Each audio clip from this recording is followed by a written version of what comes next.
Ring, ring, ring, ring, ring. Hello, this is Chapo Trap House. Will speaking.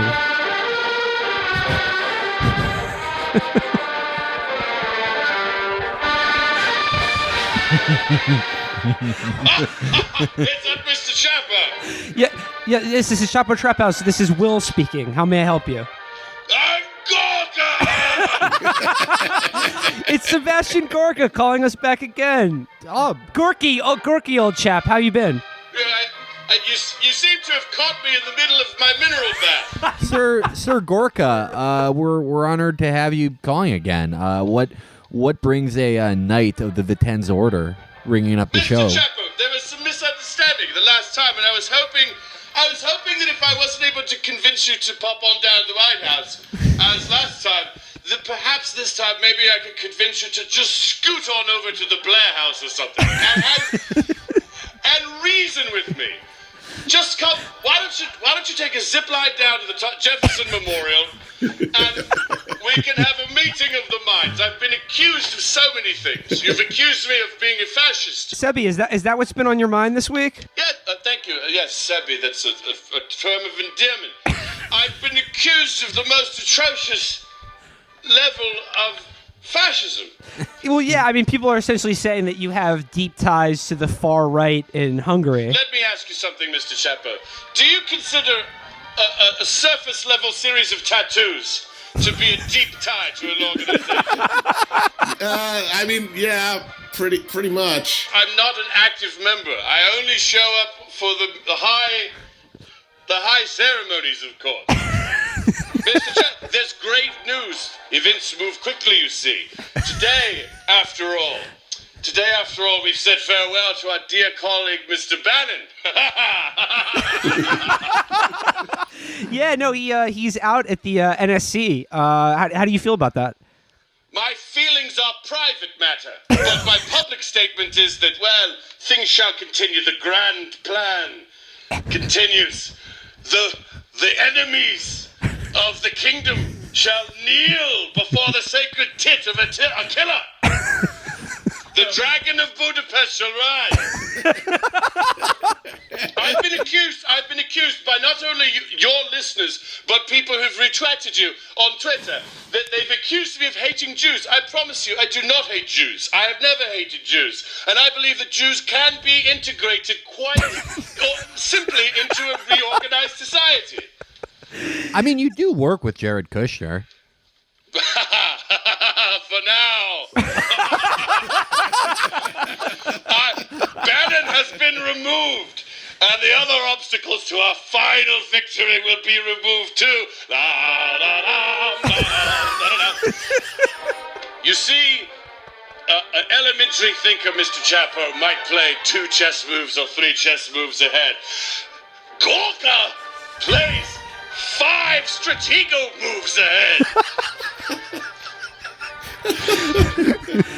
Bannon is gone. I am in the White House. Do you have anything else you'd like to get on the record or set straight this week? Do you have any plugs? Hail victory! Hail Trump! Hail the Vitézi Rend! Mr. Chapo, there will come a time when your loyalty will be tested, and I trust, Mr. Chapo, that you will understand who has been good to you. Bannon is gone. Flynn is gone, too. Flynn is gone! I must be going. Hold on. I think I have an appointment here. Let me check my trapper keeper for a moment to see. Is it a Lisa Frank Trapper Keeper? Yeah, what's on the cover of this Trapper Keeper? There's some pink flamingos and Corvettes and sunglasses. I mean, that is Hungarian nationalist imagery. Yes, if you don't mind, I must be running immediately naked from my bath. I'm due for a game of Axis and Allies with Gorsuch, you see. And of course, Mr. Chapo, I always play Germany. Gorka! Gorka!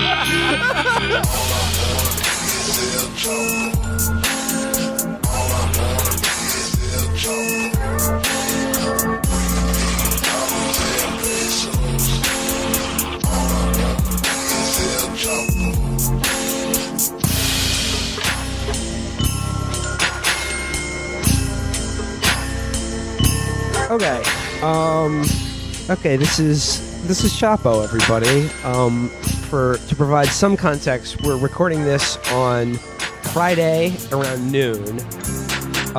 It's me, Matt, and Felix, and our guest is Alex Pareene. I feel like this one's been a long time coming.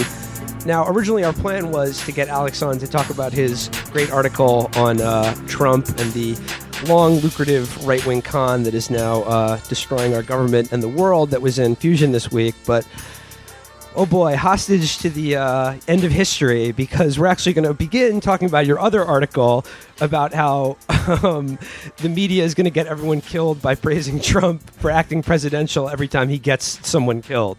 So, last night, the U.S. launched about 60 Tomahawk missiles at a Syrian air base in retaliation for Assad gassing people. I should also, introduce Alex. Okay. Okay, sorry. Alex Pareene, everybody. Hi. You'd think we would have this down by now.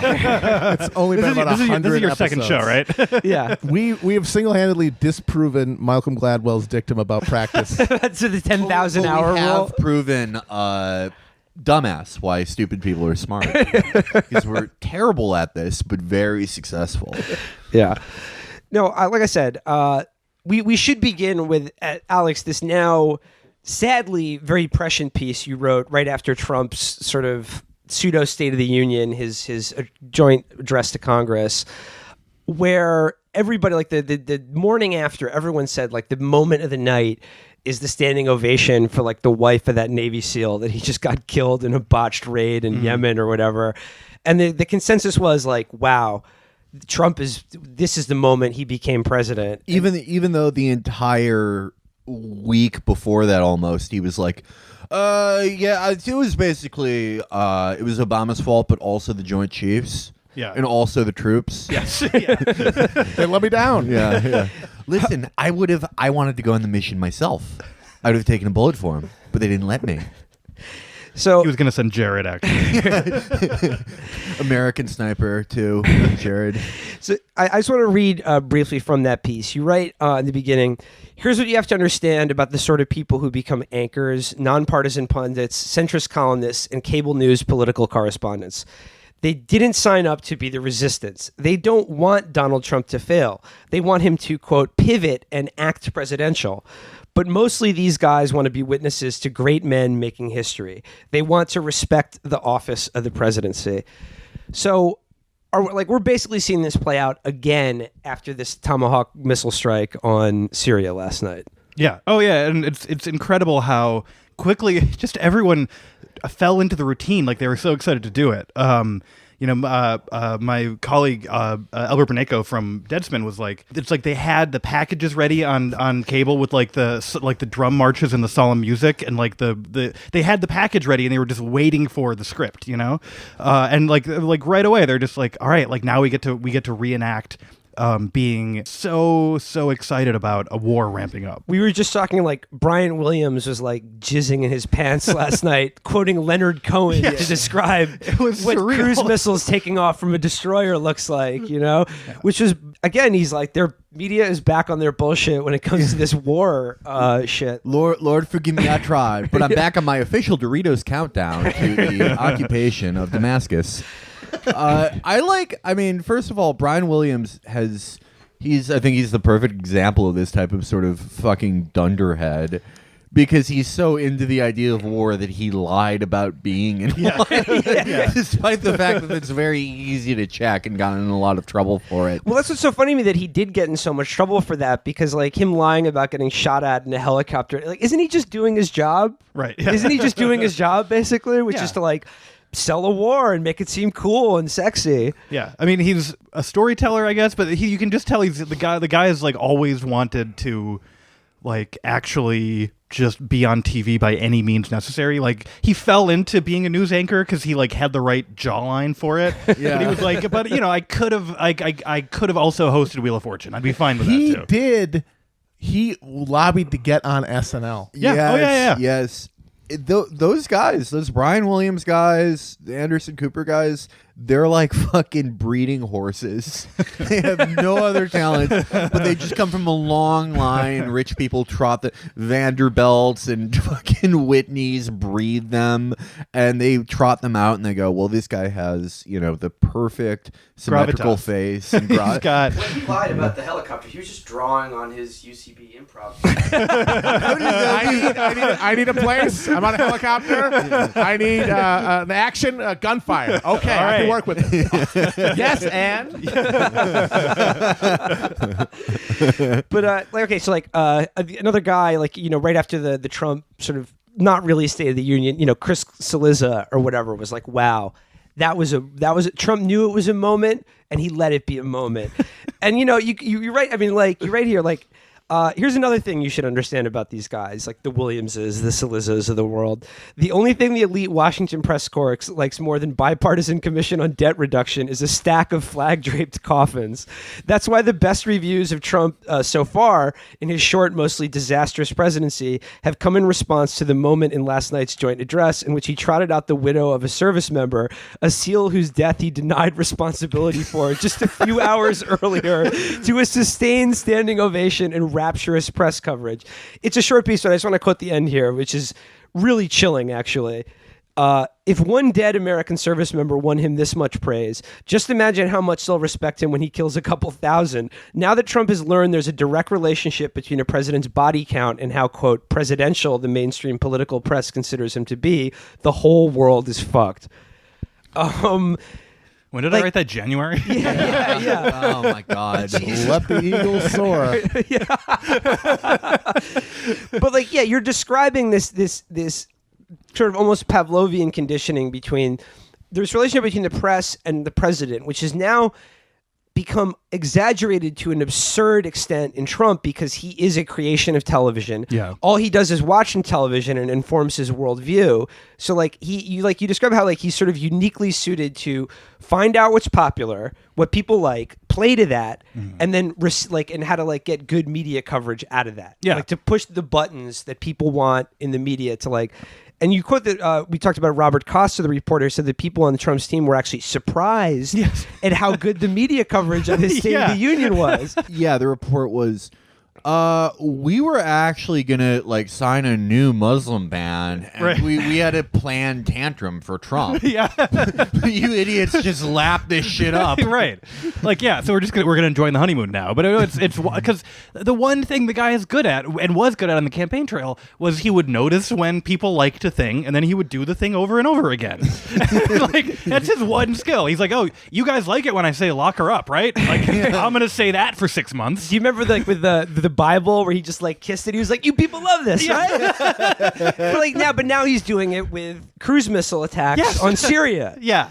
And this is the other thing I want to get into, about because this shit is just happening so fast now. I don't know. I think the best case scenario for this is that this is a return to Clinton bombing the aspirin factory just to get I really hope it doesn't go any further than this. It's unbelievably frightening to think about his hand on running any of this or starting another war in the Middle East, which is the road we're going down now. Yeah. The one thing that has to be addressed, and that this idea that people are using this now to exonerate Hillary Clinton on the same fucking day that she came out and endorsed exactly this policy. Right. It can't go unsaid. Yeah. I mean, I think that there's this is a great time to clown on the people who were Trump's the peace candidate. That's a great time to do that. But the people who are don't you wish we had Hillary now? It's this was her stated policy. The reason people are falling in line is that Trump is now he ejected Bannon to some degree, and now he's falling in line with the bipartisan foreign policy consensus, which is that we must do something, capital S something, and that something is fight both sides of the Syrian civil war. I love the people. I love the people who are twisting themselves in knots to sort of approve of the strike and not approve of Trump. Yeah. And it's this is exactly what you wanted, because it is nothing. It is highly dangerous. It's moronic. Yeah. And there's no strategic, there's no way in which, even if it's just limited strikes, what did that accomplish strategically? It didn't even. And if it escalates, what is the end game? It didn't even affect the SAA's ability to conduct strikes. But the thing is that they want they want the policy. They want that show of strength. They want America to be relevant, which means bombing people. But they want to maintain that facade of responsibility and deliberation. The idea that the people making these decisions to do idiotic, counterproductive, pointless, bloody military adventures are smart and thoughtful and qualified and are serious moral thinkers. And that's how they want to imagine their American hegemony being expressed. Instead, and this is why when it was running up to it, the day of, I was thinking, and people were like, oh man, is he going to strike Syria? I kind of thought, you know what? If we're going to do this, if we're going to basically reveal that this system we have, this military hegemony, this global police force for capital is going to do what it's going to do regardless of who's in power, regardless of whether it's a good idea, regardless of everything, because that's all it can do is show force, then strip away all the bullshit. Have those orders be given by a fucking senile game show host dipshit who's like making the decision in his fucking country club while digging into a grisly London broil with 3 retired dentists from Boca Raton. Like make it real. Like, get rid of that. But what happened? And then when it finally happened, I'm like, okay, maybe these people will realize, oh, the system that I put faith in is basically autonomous, and all of these people's whose personalities I invest so much into is totally arbitrary. They decided, oh, we'll reverse engineer this dipshit into a fucking statesman. Yeah. And he became president that night, as Fareed Zakaria said. Yeah. Quoting someone else, presumably. It is the greatest indictment of liberal interventionism I've ever seen in my life. In 1,000 years of writing articles or fucking harassing Nicholas Kristof online, I could never achieve the indictment of this ideology more than a fucking guy with holes in his brain sitting next to Cadillac dealers who don't get invited to Thanksgiving anymore because they said the N-word too many times, doing exactly what Madeleine Albright or Hillary Clinton or George H.W. Bush, any number of these liberal hawks would do with exactly the same result. It turns out you don't even need a fancy Princeton degree and to write a fucking thesis essay that's like, Rwanda, the unanswered question. Yeah, I don't even think he's read Samantha Power. Yeah, somehow. But this is what it gets to is the really frightening thing about this, and Alex, you alluded to it, is that now Trump is fully part of the bipartisan consensus on war and peace and national security, which is pro-intervention, that wants that red line about chemical weapons to be enforced. Is look, there are plenty of things that would have been different in a Trump and Hillary Clinton administration, like the Muslim ban, for instance, or any of the ghouls he's going to fill every federal court with. However, on this specific issue, it really wouldn't have mattered who was president. And that's what's frightening. And just a week ago, it seemed like Trump and Tillerson said last week that Assad is not our priority. And it seemed to be basically washing his hands of it.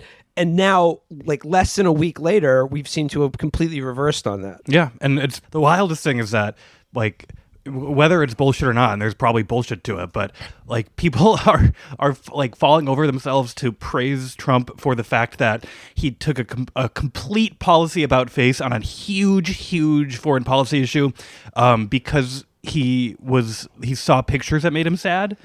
People are oh my God, his heart grew 3 sizes because he saw pictures of children who were attacked. He doesn't want those children in the country, of course. Right. Also, his stated policy is that these are future terrorists who we have to be protected from. They're the poison Skittles. I want to quote here. This is in the New York Times, the news analysis on the front page of the paper today. The headline is, "Acting on instinct, Trump upends his own foreign policy." and they're good. And he's and it said leading with his heart. And I want to quote here, if he led with his heart, he would have groped Osma al-Assad. Folks, we set up a safe zone for me to assault Syrian women. But what he said, appearing again the next evening at his Florida estate, Mar-a-Lago, Mr. Trump said that Bashar al-Assad of Syria, quote, choked out the life of innocent women, and children. It was a slow and brutal death for so many. Even beautiful babies were cruelly murdered. Even perfect tens. In this very barbaric attack, no child of God should ever suffer such horror. Unless I killed 10 times as many people 2 weeks ago, doing the exact same thing. And yeah, like, Felix is alluding that, like, yeah, we smoked like 10 times that number in Mosul just last week. And it's like, it's impossible to like try to tease out any moral or even intellectual consistency with any of this. He poo-pooed gas attacks during the campaign. Yes. About Saddam Hussein said, oh, he threw some gas around. Everybody goes crazy. And that really makes you think, does the only thing that is real to him what is on a screen in front of him? It is, yeah, completely, yes. Like people are either an abstraction or in person just like clay to be assaulted or exploited. But if they're on TV, if they're framed as in the narrative fashion of television or film, they are imbued with a soul. That's the only reason he hasn't become a Salafist, is because they can't depict images. If they could. Okay, so like it's impossible to tease out like any consistency in this, nor should I think anyone try. But like, Alex, my question is like this New York Times article, like that he did this massive about face on policy because he was so disturbed by this gas attack, and now he's leading with his heart.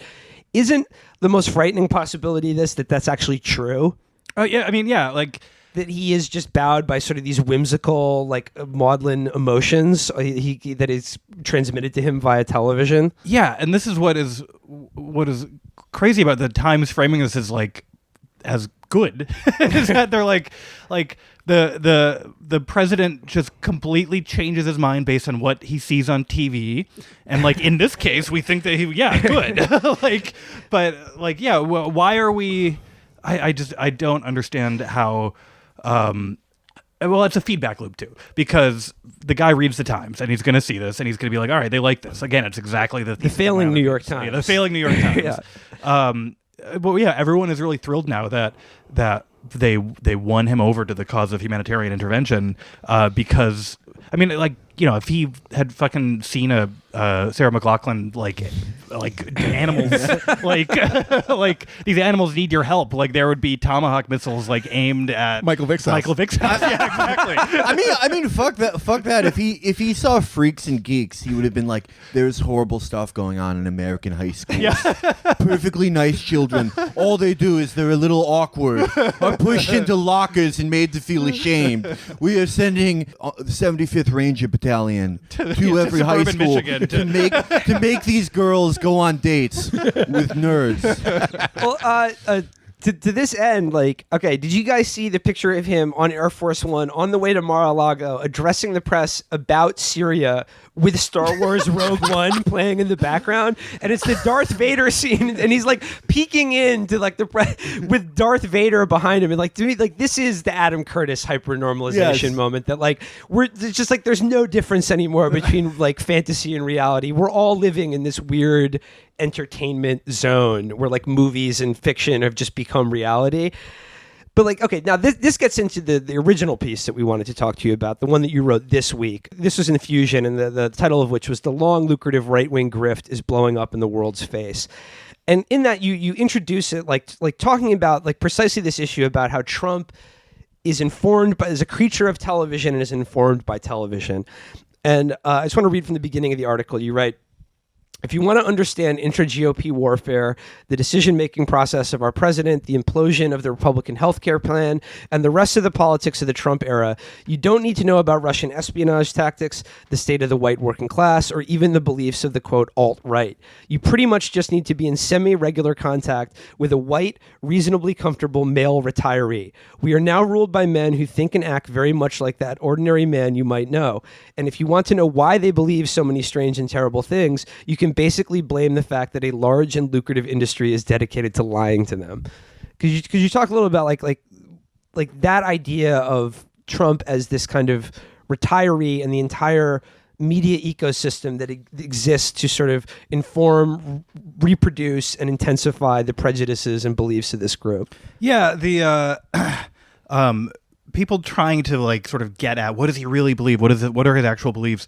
I mean, as we can see, they're changeable. There's no fixed belief system that he has, and it really is, especially now that he's became the presidency, sort of isolated him and made him like pissed off that everyone was not immediately loving him, and he retreats to his room and he watches Fox News all day, which like there are probably 1 million older men around the country right now whose families hate them and who spend all day watching Fox News and getting madder and madder. And like you probably know some of those men, and it's a machine designed to take the sort of extant like dissatisfaction with modernity that like cantankerous older men feel and just like heighten and radicalize it. And it was done partly with a political purpose, but it was also mostly just done to make a lot of people money.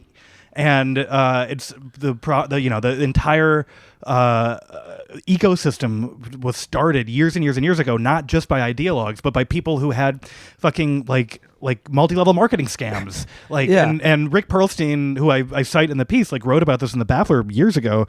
Like the origins of the right-wing media like are with these people who wanted to build newsletters and sell them. The direct mail. It's direct mail, yeah. And like that guy Richard Vigery or whatever, yeah, who, like exactly. pioneered this direct mail like mailing list model for selling both hard right-wing politics but also literal snake oil. Now it's Magnum PI selling reverse mortgages. Exactly, yeah. Think of all the guys who made their fortunes in direct mail. It's Ron Paul, Lou Rockwell, fucking Colonel Bo Gritz. You're right here. The bottom-feeding amorality of the sorts of people who sponsored the right-wing press and crummy nature of the products and services sold shows exactly who is supposed to be consuming it. Suckers. But you also describe how, like, now this has taken on a life of its own, and now the suckers are basically the Freedom Caucus in Congress. Yeah. These are people who believe in it, and like it's no longer this two-tier thing where you write about like there's sort of the shit that's peddled to rubes, and then there's like the sensible people read the Wall Street Journal editorial page and the Weekly Standard.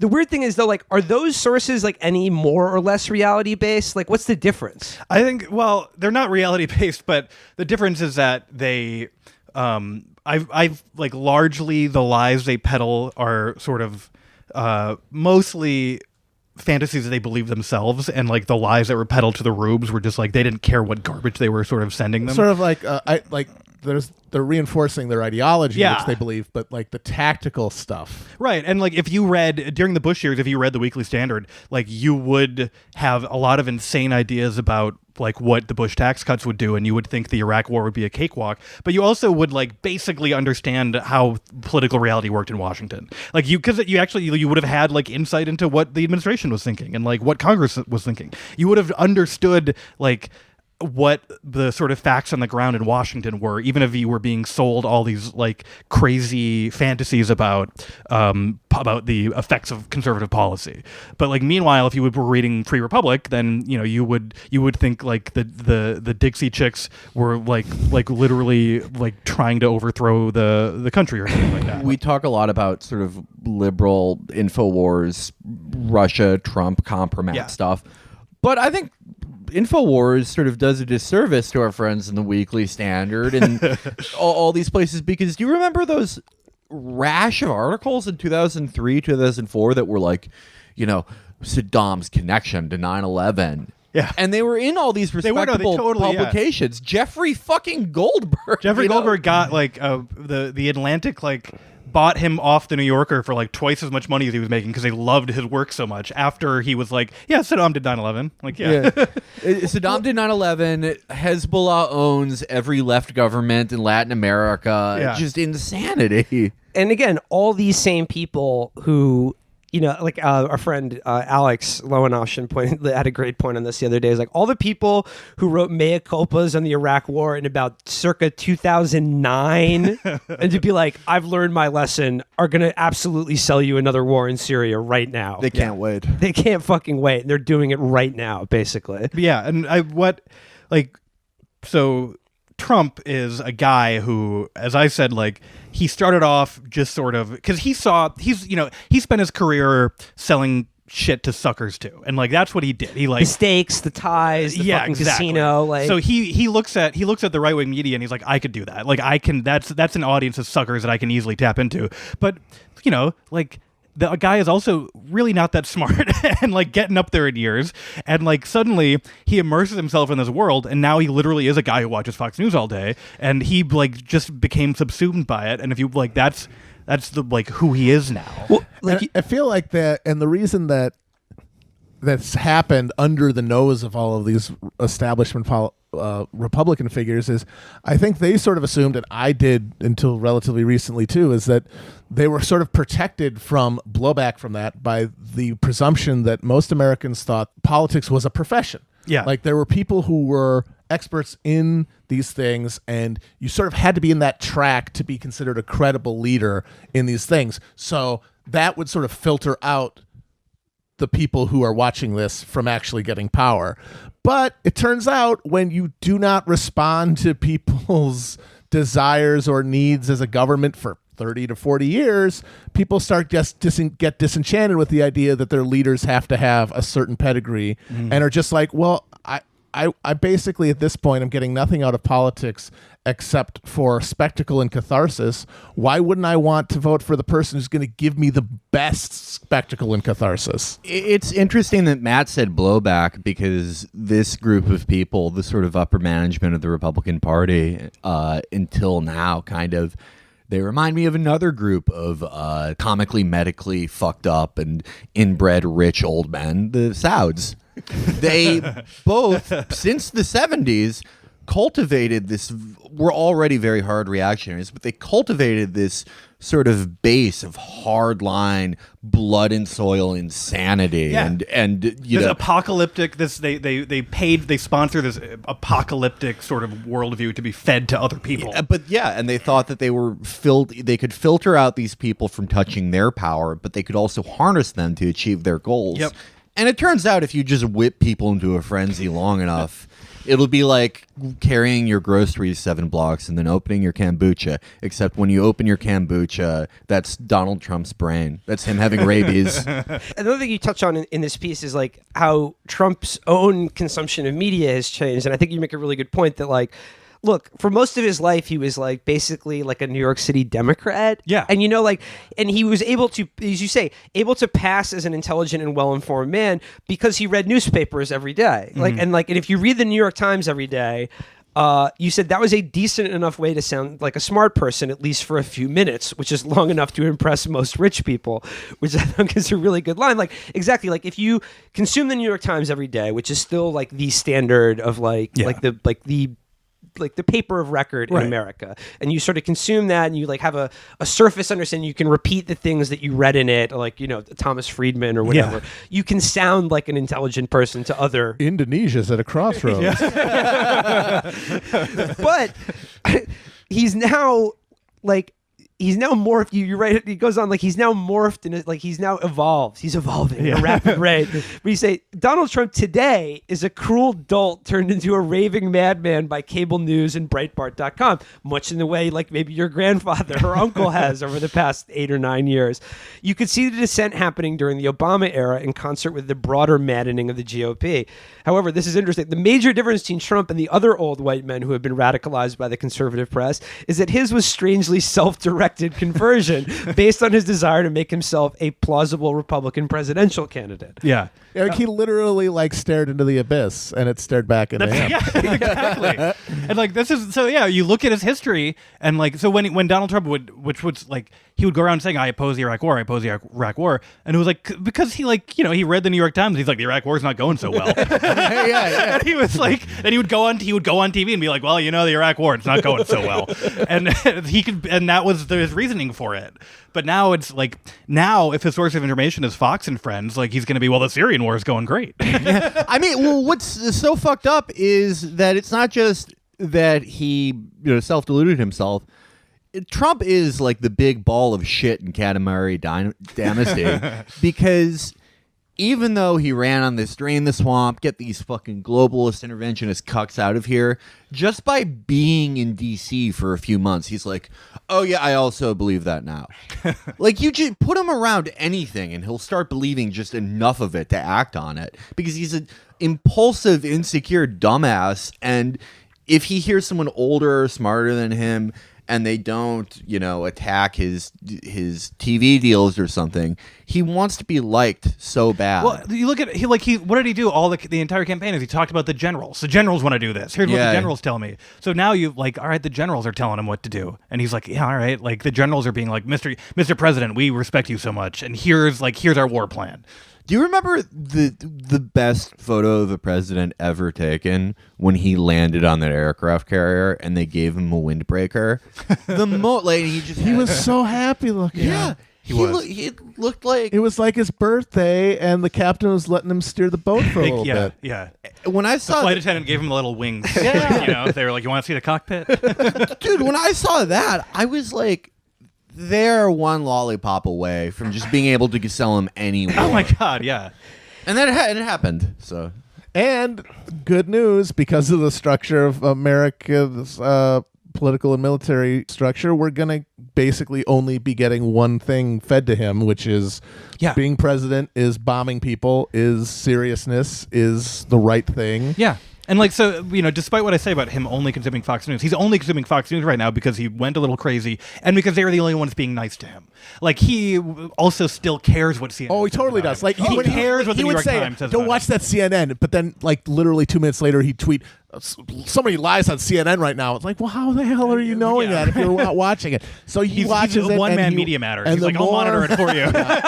He cares. And the more nice they're to him, the more he's going to watch it, and the more they tell him that he's doing a great job because he's being tough and he's making it take a humanitarian stand, even though he wouldn't piss on these fucking poor gassed Syrian kids if they were on fire. He's like, yeah, I am a good humanitarian, and then he's going to express it by dropping more bombs. I mean, there's some truth to the fact that like liberals, and not even very smart liberals, were like, if we keep saying President Bannon, eventually he'll get mad at Bannon, and it worked. Yeah, literally, this is a president that Jon Stewart could have taken down.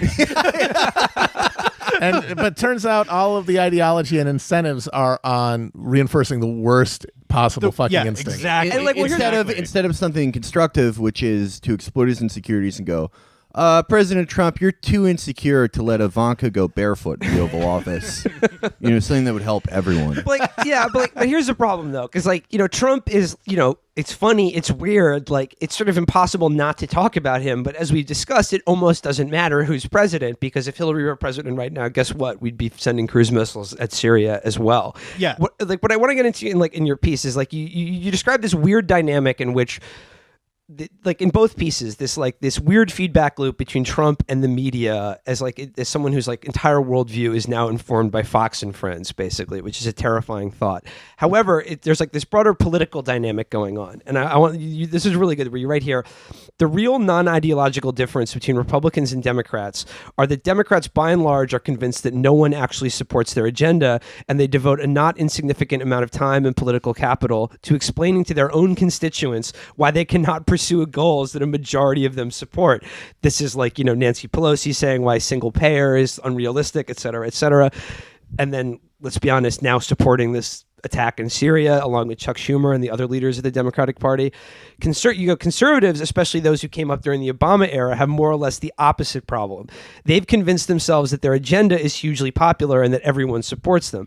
And this gets into why they couldn't pass the healthcare repeal, is that there is a split between Paul Ryan, who now is like a rhino or whatever, and these Freedom Caucus loons. Yeah. It's like who think that it's actually it would be a really popular and good thing to kick 24 million people off their health insurance. Yeah, this is the wild thing about the entire healthcare negotiation was that the Freedom Caucus guys, they saw that this bill was a disaster that everyone hated, and their response was Paul, you got to make this worse for us. You gotta make it meaner, because that'll get everyone on board, and that's because they believe delusions. And Paul Ryan, there's a long history of Republicans like Paul Ryan who know that if they want to implement their agenda, which is hugely unpopular, popular. They have to just force it through when no one's looking. And Paul Ryan spent the entire Obama era dreaming up a plan where once Republicans got unified control of government, it would be a blitzkrieg where they would pass everything right away before anyone had time to start breathing. And the like Freedom Caucus guys were like, hold on, like let's make sure everyone gets a good long look at our priorities. Like let's make sure everyone around the country like knows the implications of what we want to do. I want to go on a speaking tour for my mandatory Thank the Police Act. Excuse me, but there's nothing in the current bill that allows you to shoot Medicaid recipients. But like, I think that sums up like why we can't have anything nice in this country, and the way like the political gravity only goes to the right and only goes to ever more like nightmarish outcomes and policies. Well, like that argument I made was like it's actually backed up by some political science. I know a lot of political science is sort of bullshit, but there was like a study I read years ago that stuck with me, where these political scientists, they interviewed thousands of candidates for state legislatures, and every single one of them, Democrats and Republicans, believed that their constituents were more conservative than they actually were. All the Democratic candidates believed their constituents were like pretty conservative, and all the Republican candidates literally thought their districts were the most conservative district in the country. It's just drummed into both sides. So then it's like, well, no wonder that explains the behavior of every congressional Democrat. They think they're representing Louis Gohmert's district, like all of them.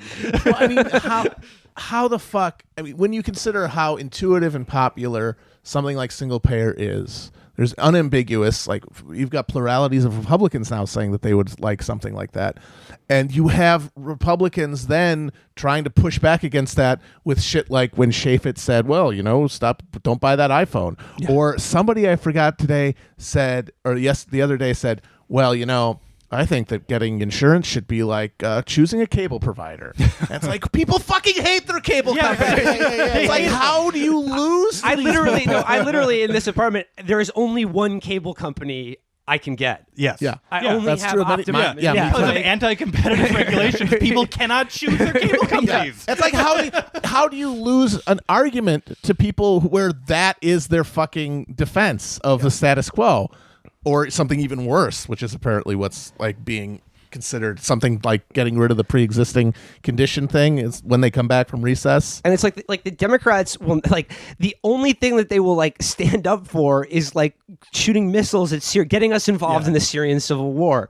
Like I know like not all of them. Like Barbara Lee, I think, was very good on that. One of the only people who voted against the original AUMF in 2001. And I gotta say, like, as much as I hate them in general, like the libertarian Republicans, like Rand Paul and Justin Amish, are actually among the very few who are actually. It was crazy last night to just see so many people, like Brookings Institute style people, who are like, they spend a lot of time thinking about these things, and we've gone so far beyond any question of legality or constitutionality or international law that you're not even expected to pretend to come up with a justification under the AUMF or under the UN Charter. Like you don't like Trump didn't even have to pretend he had a justification for this. I bet, and he had probably a great one lined up. Yeah, I'm sure he did. Yeah. I pointed this out the other day. It was a Brookings person who quoted Ronan Farrow, which is always a good starting point for your agenda. But she said, Powerhouse. I don't even care that Trump is using Syria to bash Obama for political points. I just want him to do something. Yeah. Which goes back to the Forgetting Sarah Marshall song by Russell Brand. Yeah. But You gotta do something.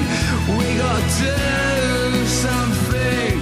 Sometimes I sit in my room, I don't know what to do, but we've gotta do something. But I think my thought was, we forget sometimes that the Bush administration really didn't have to con the media into the Iraq war. They had to con the rest of the country by, the mushroom cloud stuff. But the media, 15 years later, they're still ready for this shit. They're just ready for it. They're just Ronan Farrow, Brookings, obviously, lib columnists. You don't need to con them into it or bamboozle them. They love it. They can't wait to stump for it again. I think it's very funny when you look at the Robert Costa thing in my earlier piece, where he was like, the Trump people were shocked at how much the media loved it. That's like, oh wow, like if they actually don't know, like the media is teaching them again about how Iraq happened, where it's like people were just ready to line up for this shit. Like, and I don't even think people everyone remembers how horrible the media environment was in 2002, 2003. Oh, it was unbelievable. Awful. Yeah, it was It owned, actually. We're seeing so much of the same shit. It's like, if you're like, wait, maybe we shouldn't occupy another country, and maybe we won't make things better because we sort of Never have literally ever. but the people, you say that, you're an Assadist. Yes. I think we should investigate this attack, or at least not immediately bomb Syria. Assadist. Yeah. It's an Assadist to me. What I think is so interesting about this time versus Iraq in 2002 is the chuds of all people, the Paul Joseph Watsons, the Cernoviches, they're actually like, no, I'm against this, and they're showing so much more backbone than like our new Syrian war is not based. Yeah, I know. It's like now. It's like, damn. I wish they hadn't canceled $1 Million Extreme. Because they could have gotten Trump to watch that. Maybe be like, maybe we shouldn't bomb Syria. Yeah, world peace, exactly. Well, in the first in the Bush administration, in the first term, like it was the racist paleocons. It was Pat Buchanan. Yeah. Was one of the leading anti-war voices, because the paleocons are like, they're actually isolationists, and like they were the only ones who were out there besides leftists who no one was allowed to repeat on TV. Like the only anti-war voices that were allowed on TV were literally racists, because so Janine Garofalo did a lot of good work. God bless her. She would go on to like O'Reilly and get screamed at for 20 minutes, and then people would be like, that's all they got is these fucking dipshit actors. Like, that's the only people they would let on TV. The only ones they would let on TV, I mean, I feel like now with our new allies in the anti-war movement, the Gorilla Man, Prison Planet, Jew Detector, the logical atheist, the ethical pedophile. I think that the dying pundit. the dying. I feel like we're at the part in Lord of the Rings where Gimli goes, "I never thought I'd die fighting alongside an elf, but it's." I never thought I would die fighting alongside triple parentheses you. It's actually like when the Care Bears call their cousins. And the racist cousins. Yeah, the racist cousins. They all come but like, together. here's what's so fucked up about this is like they're showing like these chuds, these degenerates are showing more moral consistency. Like they're less revolting to me now than these fucking Hillary Clinton liberal. Like there's honestly no one more nauseating to me now than these Hillary Clinton Democrat people, especially on this Syria shit. They've gotten so unbearable and actually morally repulsive. You got to give some credit to the actually morally consistent ones, like Peter Dow, who was like, you know what, like Trump's right on. My old uniform still fits. But here I am coming for you. Gamael, his body was never found. Like Peter Dow is not out there being like Hillary wouldn't have done this. He's out there being like, I got to give Trump credit. Well, it's another. It's just the poison caused by having this fucking massive goddamn world-bestriding military. Yeah. Is that it creates this in a lot of people's minds, it creates this moral imperative to act. And that just, so many people who might otherwise have good humanitarian moral instincts are sort of seduced by we have this power, we have to use it. That's why the chuds are resistance, because they're pieces of shit. Yeah. They don't care about other people. Yes. That's the cornerstone of their fucking politics is everyone else could die and I would be happy. People who have a sense that every human life has value, they're tempted by the fact that we have all this power and every fucking image they get in media about the necessity for the one true powerful person using their power for good. And then they're like, we can do that. We can finally make something work in this world and save lives. And it's just a tragedy that all of that energy gets just twisted and warped and funneled into the military-industrial fucking complex. Well, military-industrial media complex, because another thing we're seeing now, like if you watched any of the coverage of these cruise missile attacks last night,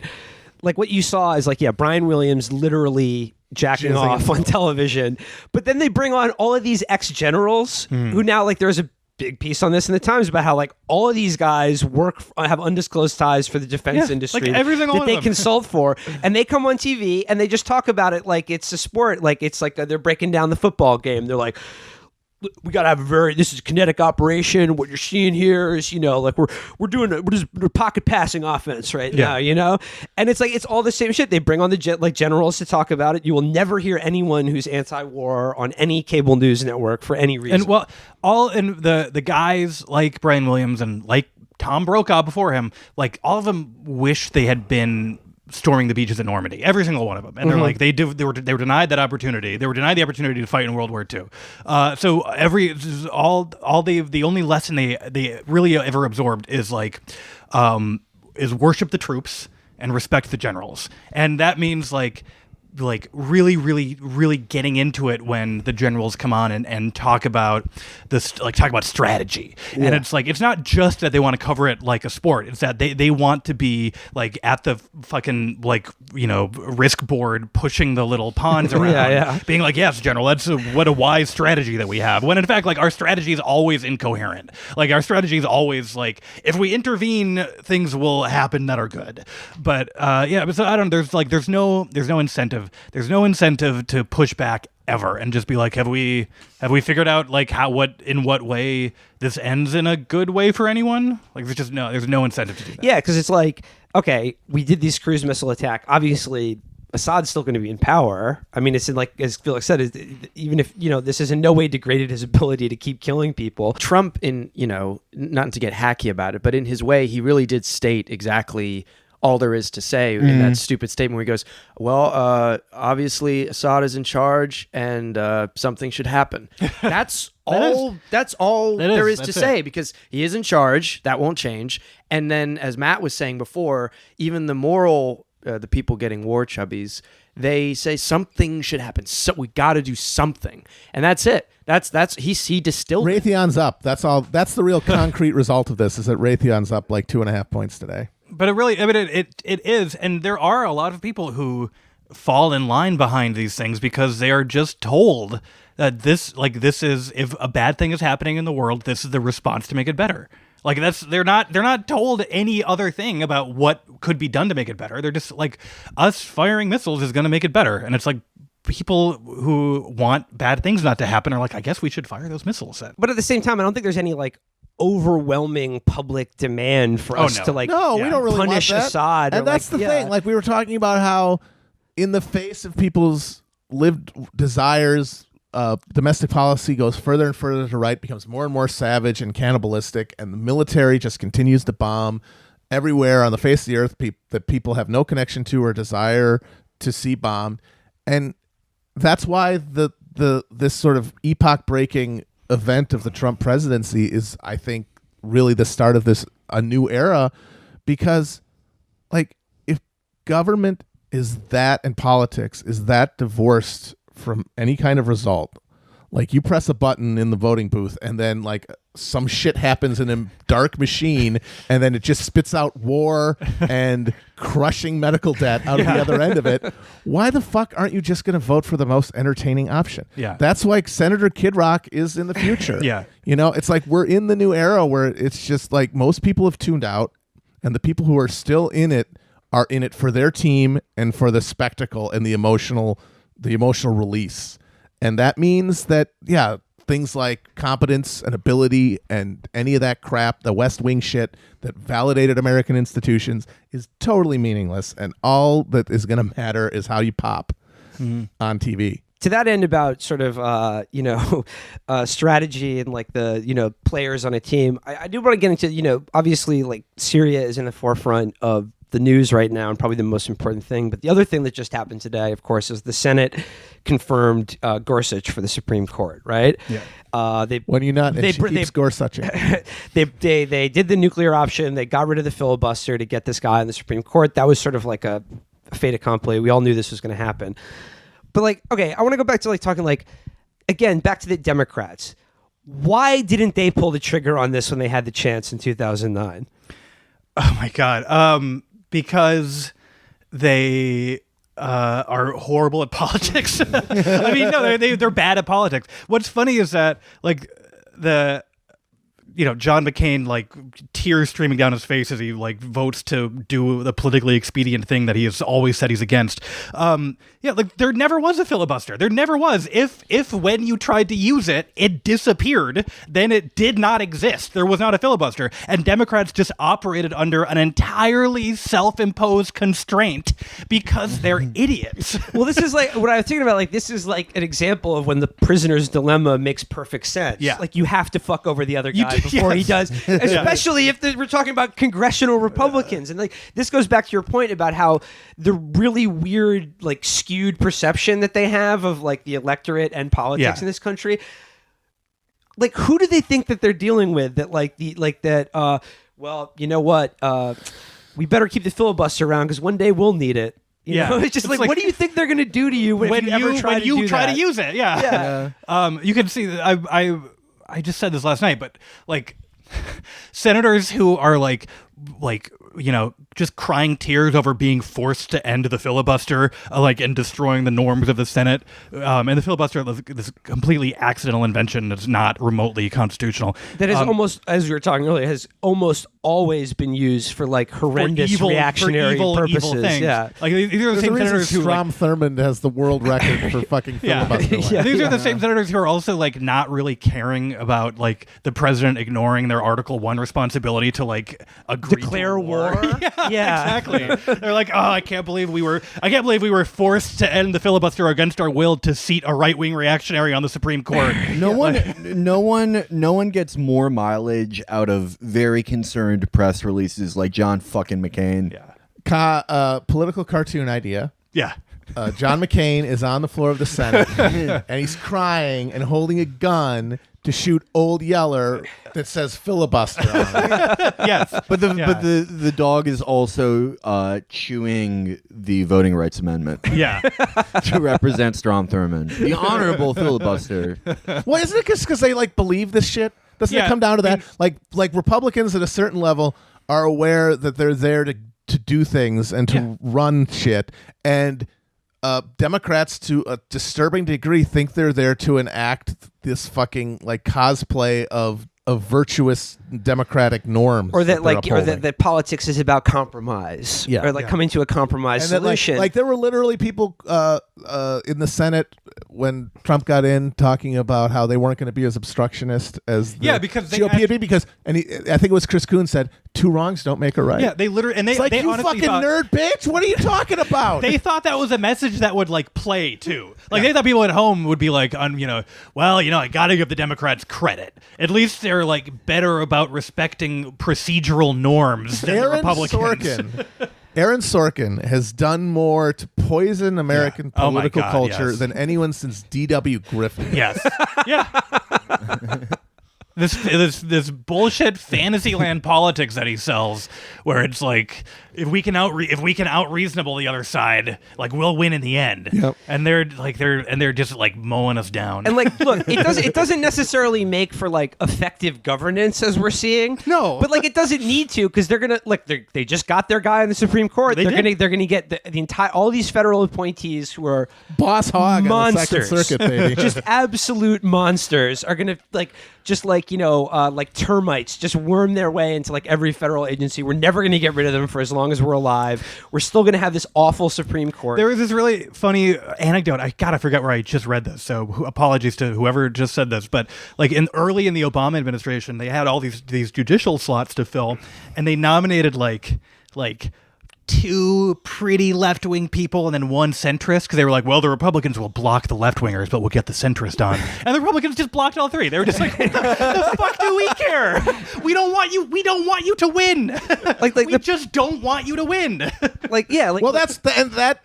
That is the central tragedy of the Obama administration from a domestic perspective. Yeah. Because he apparently was on record saying recently, like, well, if I had known that the Republicans weren't going to work on us at all with healthcare, I would have like maybe said single payer from the beginning. Yeah. But it's like the fucking the second you took office, Mitch McConnell said in his fucking turtle ass voice that our number 1 priority is ensuring that Obama doesn't get a second term.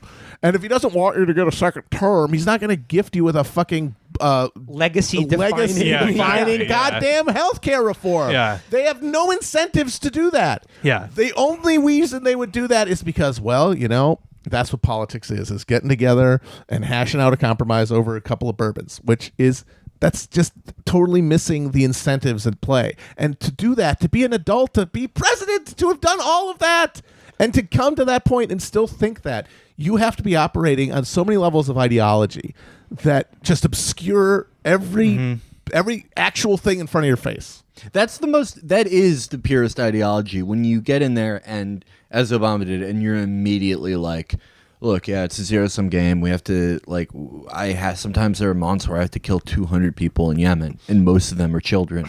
But we have to do it, or else I'm not going to get anything done. This is the world. This is the real world. I have no choice. But then you turn around, you're like, I think that we have a lot more in common with each other. And I think if I have a beer with Mitch McConnell, he'll be my friend. And it's like, where's this guy when you're murdering children? Well, where is the cold pragmatist goes away when it comes to not building an insurance bill that's a fucking ticking time bomb and fucks over several million people, or trying not to bargain away Social Security. Well, they say politics stops at the water's edge, but I mean, really, it comes down to the fact that human life stops at the water's edge for these people.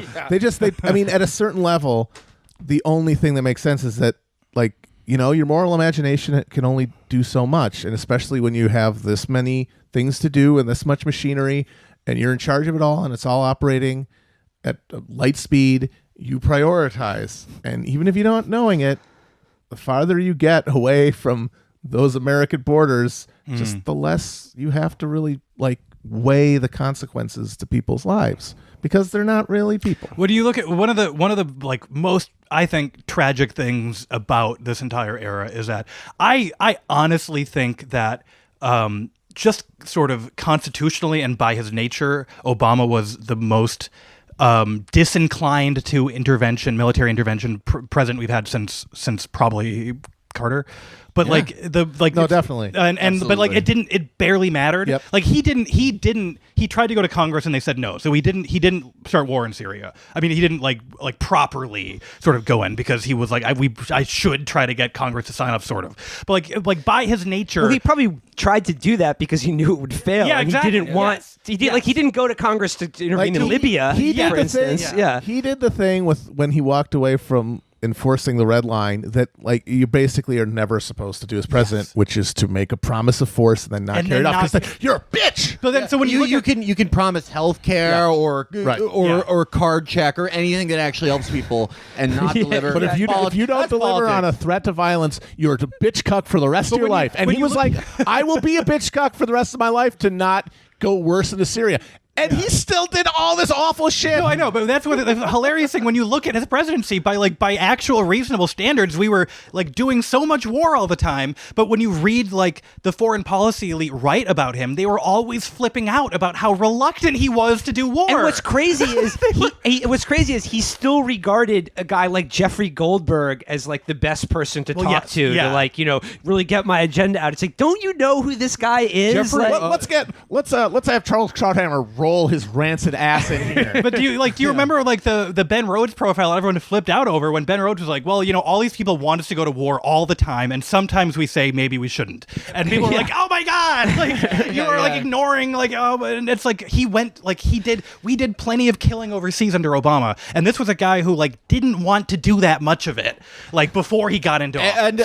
And not just did Obama turn fucking South Yemen into the surface of the fucking moon. When he didn't want to do the killing himself, he was well, sure, Saudis, our jets will at least refuel yours. Yeah. Oh, yeah, when you go and fucking bomb a fucking funeral on purpose, or do everything that is supposedly the reason why we need to get to be in Syria to get Assad out of there. But which is what's so terrifying about having a foreign policy order that is now relieved to have a president who, if he sees Schindler's List on TV late at night, might authorize a drone strike on fucking Berlin.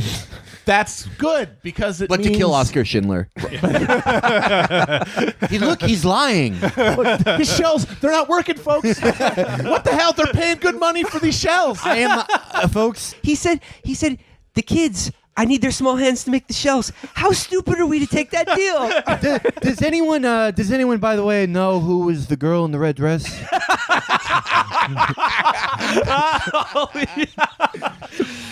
Oh my God. Yeah, that's How good. long have you been recording? Hour and 5 minutes. Yeah, I mean, anything else we should wrap up? I think that was good. Okay. That felt really fucking good. Yeah. I mean, except for the whole thing about how we're all fucked. And gonna die horribly. We're all going All to of die. us are fucked. And, Yeah. Okay, so Alex Pareene, like I said, this one felt like it was a long time coming, but I'm glad we finally got you in the More trap. than delivered. Hell yeah. First time, long time fan. Yeah. You have a radio show I could call into, maybe? no, not yet. But Okay, all right, excellent. Alex Pareene, it was a pleasure. Keep up the good work. Yeah, thank you, man. Thanks. Cheers. Gorky, thanks for calling us. I guess before you go, would you ever consider popping on down to Brooklyn? Maybe arriving by some sort of dirigible or I might very well join you in Brooklyn, but I shall have to wait till Brooklyn is cleansed, you see. Just a day or two advance warning before the cleansing happens is all I'm really asking for. Yes, I see. I know a player of Axis and Allies when I hear one. Look, Mr. Chapo, I'm rolling up my sleeves to the elbow. Look, do you see anything that scares you tattooed upon my person up to the elbow? I think that's the head of a Roman eagle. That's merely a chivalric herald, and it has nothing to do whatsoever with the cleansing of society of non-Christians. I could explain all of this. Quite easily if you would get on the underground subway in DC and just pump yourself over to the bottom of the White House. Sir, thank you for your service. I consider you a friend. Yeah. Your thanks I can almost not hear above the sounds of the screams. Who screams? Muslims, mostly.